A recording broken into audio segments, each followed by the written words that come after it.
Good afternoon. Today we are going to learn about moles and chemistry. A mole is simply a way of helping count very small items like atoms. All right? So we're talking about chemical quantities, amounts of chemicals, of atoms. Each chemist had no way, early chemists had no way to count atoms or even know much about atoms, but they could compare the substances that were known at the time to each other. They compared like carbon and how it reacted with things like oxygen, and that's called relative mass. Oops. This is comparing the mass of objects to the mass of another object. Atomic masses on the periodic table are based on carbon and oxygen. And many periodic tables will tell you which of the comparisons they used. The atomic masses measured today by early chemists are very close to the masses we use today. Actually, they chose 12 grams of carbon to become 1 mole. And now, of course, if you look at the periodic table, 12.011 grams. That's pretty close. All right. This is a number just like a dozen. We have 12 items in 1 dozen.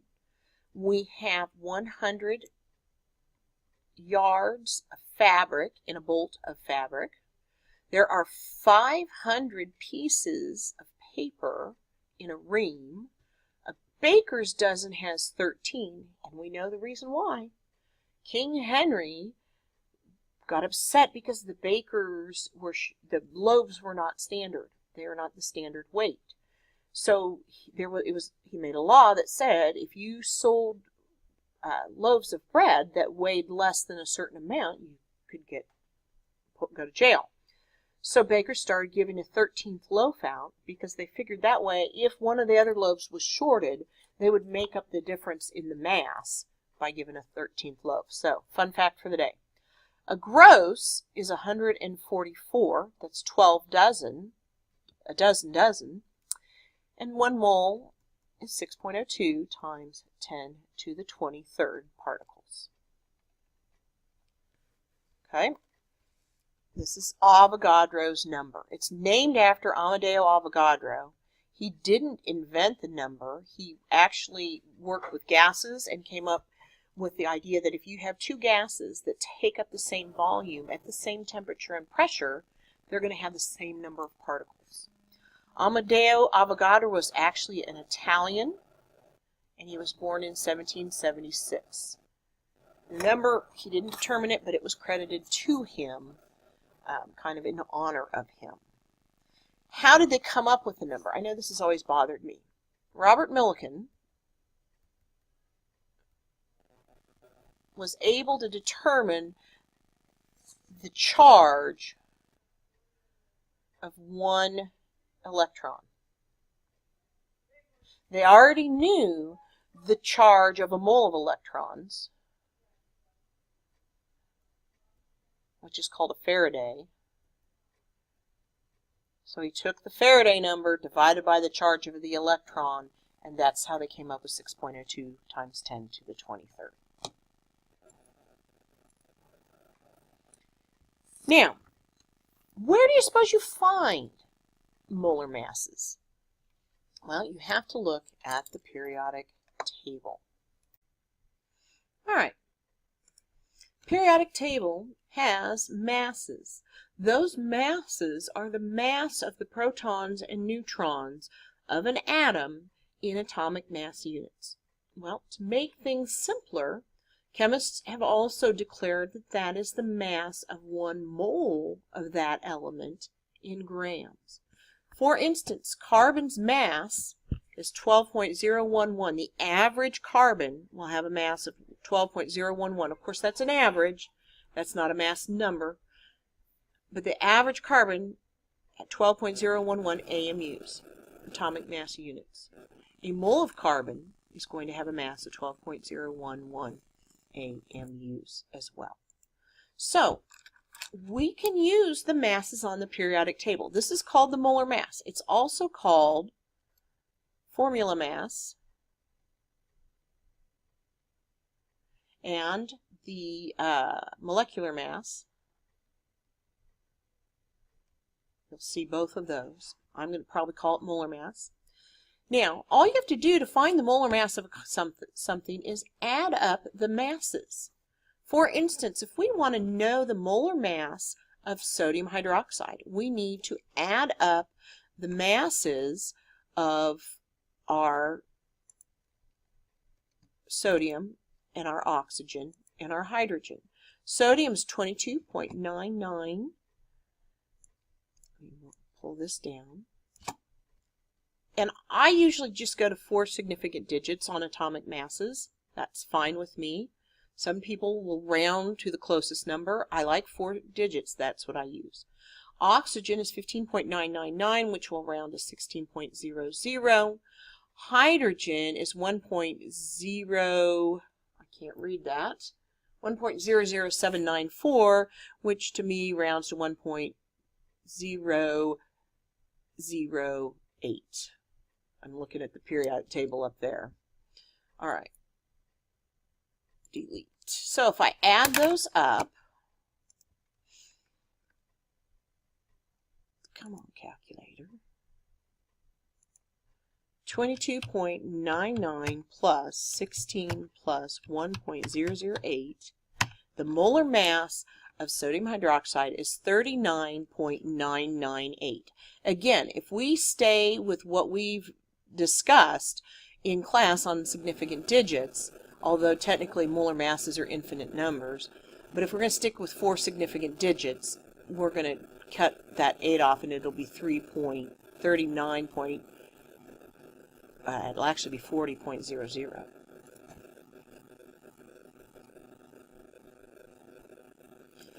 Barium chloride, we're going to do the same way.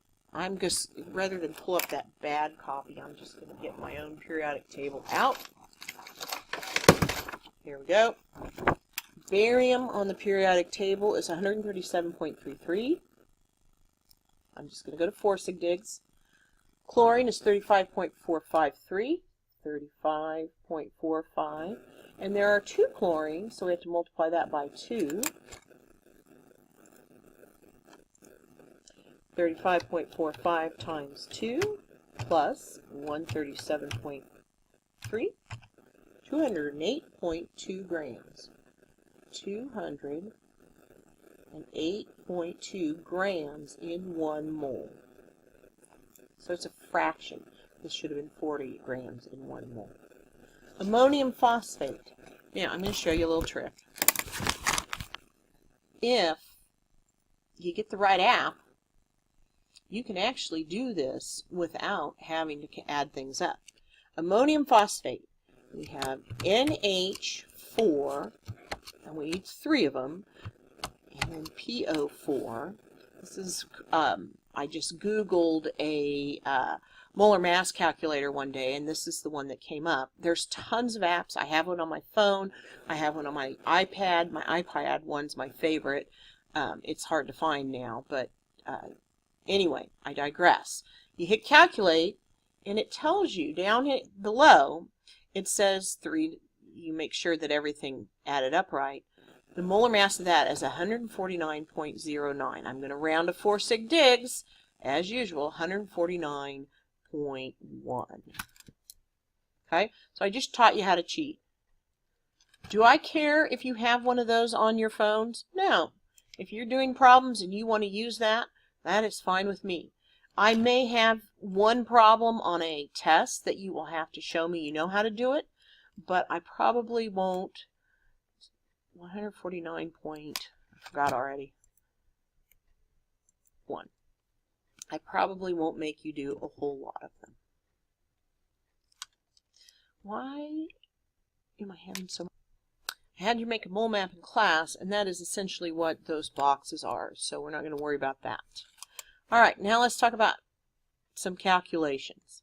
If we want to know how many eggs there are in 18.25 dozen, we're going to start 18.25 dozen eggs. What's the conversion to go from dozens to eggs? There are 12 eggs in 1 dozen. So dozens cancel. We're going to take 18.25 times 12.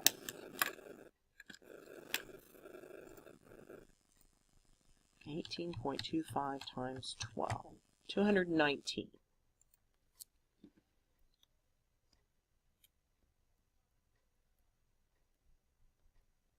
How many atoms of sulfur are there in 2.31 moles of sulfur?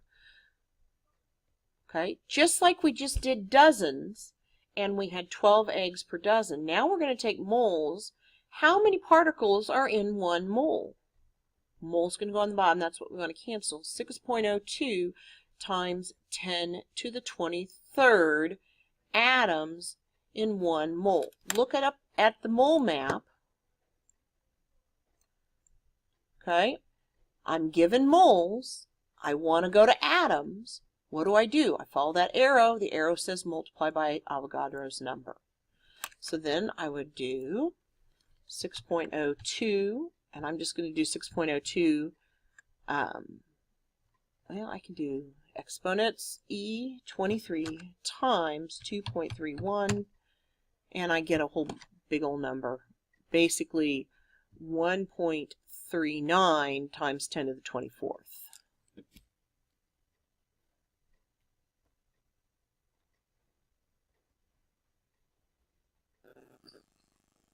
Atoms.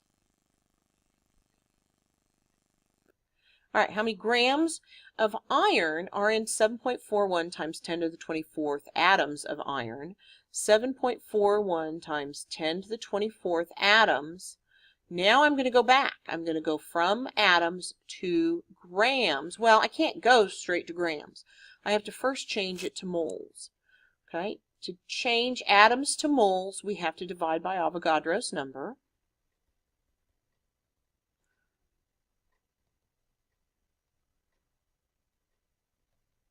Now I want to go on to mass. How do I go from moles to mass? I multiply by the molar mass. The molar mass of iron is 55.85 grams in 1 mole. If I check my units, atoms have canceled and moles have canceled, and I have an answer in grams. Okay. The next one, 25.3 grams of carbon, we're going to change into moles. Look at the mole map. We're going from grams to moles, so we're going to divide. The molar mass of carbon is 12.01 grams in 1 mole. So my grams cancel out, and I get 2 something. I'm not going to take time to do the math. You guys can plug it into your calculator. Finally, 21.8 grams of sulfur dioxide, we're going to change to molecules. So now we can't go directly from grams to particles. We have to go through moles. So first we'll change to moles, divided by the molar mass of sulfur dioxide, which is going to be 64 grams in 1 mole, and then multiply by Avogadro's number. Molecules in 1 mole, and again, I'll let you do the math. All right, there you go.